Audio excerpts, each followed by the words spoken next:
Assalamu alaikum kids, I hope that you all are having a great week. Well, this is your English teacher Mr. Vidya with another interesting grammar topic today. My dear students, in our previous lessons we have already studied about present tense and past tense. Today we are going to study about a very interesting topic, which is future simple tense. Future simple tense is a verb tense that is used to talk about things that have not happened yet. You use future simple tense to talk about the things that will begin in the future and end in the future. Now let's move towards some usage of the future simple tense. The first one is future fact. For example, the sun will rise tomorrow at 6 a.m. This is going to be the future simple tense. Now let's move towards the next usage, which is willingness. I will help you move tomorrow. This is also future simple tense. And what is the next one? It is the intentions. I think I will buy a new car this year. This intention is also belongs to the future simple tense. What we are having here? Some future facts, willingness and some intentions. Now let's move towards the table for the future simple tense. At first you have to write the subject, then will or shall, then you have to write the first form of verb, and then of course an object. We have already studied in our previous lessons. I am telling you once again, subject is the doer of an action, this verb is any action, and this object is the receiver of this action. So according to this table, you have to memorize this table and you have to follow this table carefully for the future simple tense. What do we have to write? Subject, then will shall, first form of verb, and then the object. Now let me tell you the usage of will and shall. Then when do we have to use this will, and then when do we have to use this shall in our future simple tense sentences? Will and shall. Whenever we talk about he, she, it or any singular noun. Now what can be any singular noun? It can be any name, for example Ahmad, or it can be your teacher, your friend, mother, or anything that is singular. So that thing will be called a singular noun. With these things you have to use this will. And with I, we, you, they, and any plural noun. Now what will be the plural nouns? Like Ahmad and Ali, teachers, children. So with these plural nouns, what do we have to use? We have to use this shall. He, she, it, any singular noun, Ahmad, teacher, friend, mother, mom, child, friend. What do you have to use? Will. And with this shall, what we are going to write? I, we, you, they, or any plural noun. For example, Ahmad and Ali, teachers, children, friends, dogs, cats, whatsoever, anything which is plural, you will have to use this shall with those sentences. Now let's move towards the structure of the future simple tense. As according to its name, future simple tense. So these tenses are very simple, easy to understand, and very useful in sentence making.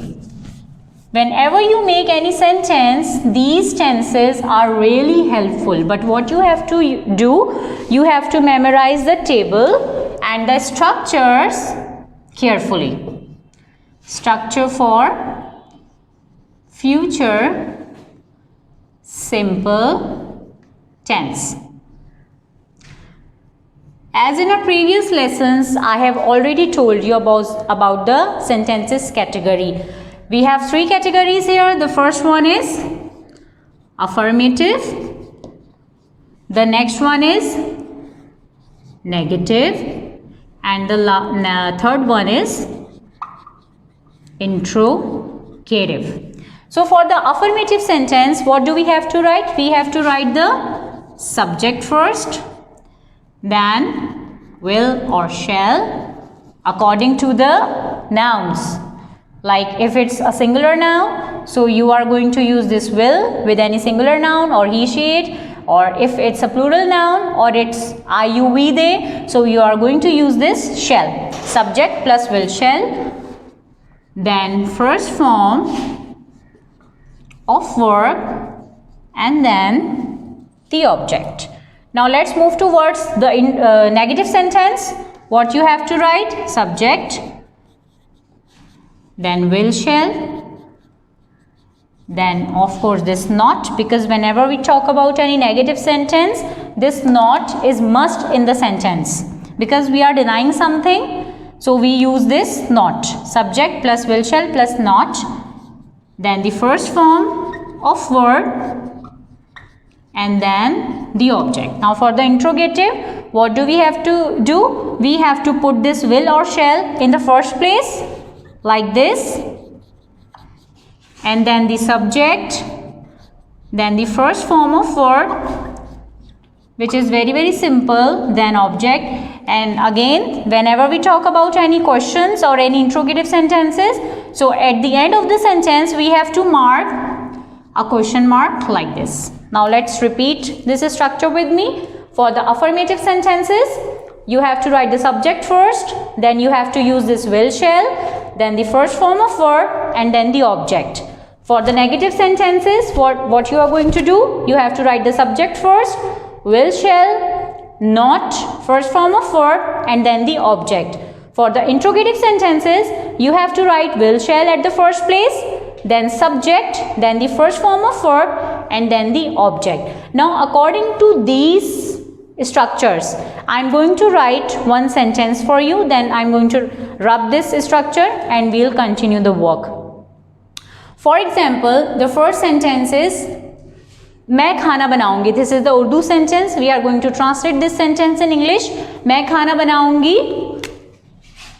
I shall make food.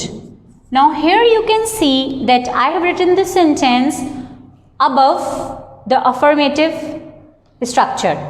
The subject here is I. It is the doer of an action. With this I, what do we have to use? Shall. I shall, first form of verb, बनाऊंगी, make. So we have written make here. And what is the object? Food. मैं खाना बनाऊंगी. I shall make food. Now what will be the negative sentence? Now let's move toward this negative. For the subject, I, then shall, then according to this structure, not, same thing, make, and again same thing, food. I shall not make food. Now as you can see that with the help of this structure, how a sentence making is easiest. Now for the interrogative, what you have to write first? Shall. What is the subject? I. First form of verb, make, object, food, and then the question mark. Now let's repeat this translation with me once again. I shall make food. This is the affirmative sentence. Now the negative is I shall not make food. And what is the interrogative? Shall I make food? Now I am going to rub this structure and we are going to do more translations with the help of this structure, but this structure should be saved in our minds so that we can do this work easily. Now the next sentence is Abbu daftar jayenge. This is the easiest Urdu sentence which we are just going to translate. Abbu daftar jayenge. What will be the affirmative sentence of this? Abbu daftar jayenge. Father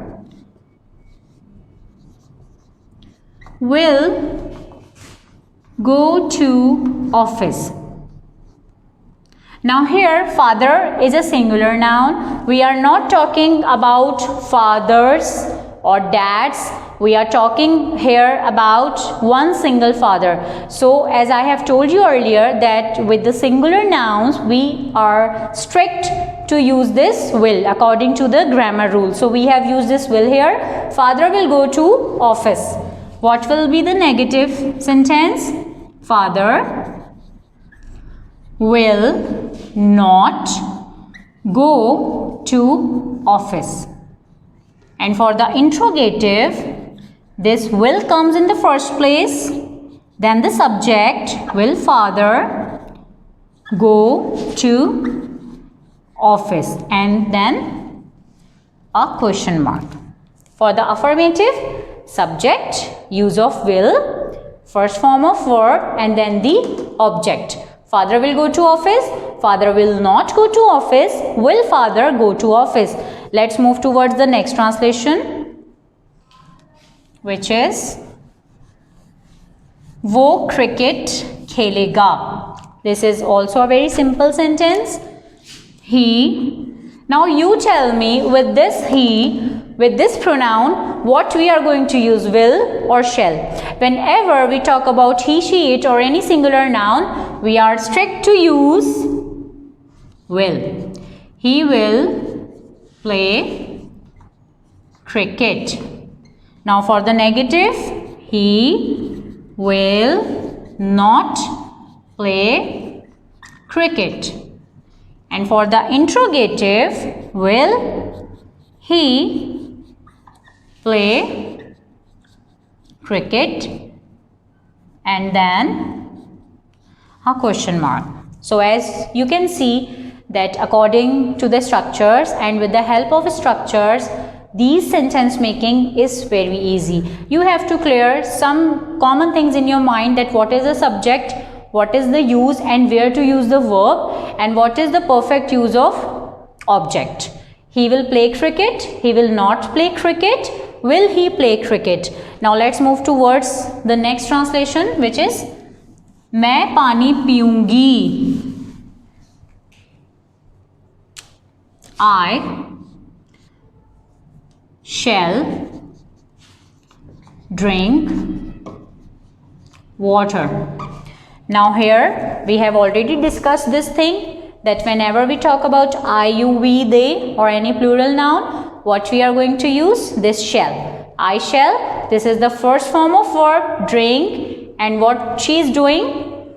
She is drinking. What she is drinking? What is the action going on? On which thing? Water. She is drinking water. I shall drink water. I shall. This is the negative one. So what do we have to add here? Not. I shall not drink water. Interrogative. Shall will come in the first place. Shall I drink water? And then a question mark. I shall drink water. I shall not drink water. Shall I drink water? Let's move towards the last translation.